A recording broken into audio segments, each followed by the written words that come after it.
ఆధ్యాత్మికములుగా ఏదో కొన్ని వంటలు వండుకోవటము భుజించటము ఈనాడు పండుగ అని దీని పండుగ రూపం లోపల వ్యర్థం కావచ్చుకుంటున్నారు. We consider spirituality as a matter of celebration with festivity and gaiety.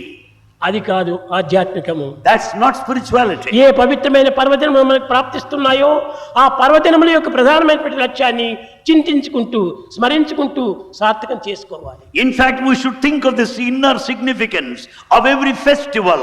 Think of them ప్రేమ స్వరూపులారా, embodiments of ఏ love. రాజ్యమైనా కానీ, Whatever may be, ఏ రాష్ట్రమైనా కానీ, whatever state, ఏ దేశమైనా కానీ, any country, ఏ ప్రాంతమైనా కానీ, any region, ఏ లింగమైనా కానీ, any ఏ tribe, వ్యక్తి అయినా కానీ, any person, కానీ మానవుని యందు మానవత్వం అనేటువంటి దాన్ని మర్చిపోకుండా కాపాడుకోవాలి. at any period of time, anywhere, any region, any state, any country, no కేవలం one should తన forget the human స్వార్థమునే లక్ష్యం quality. ఉంచుకొని We should keep it in our view, కాలంను సార్థకం కావించుకోకుండా పోకూడదు.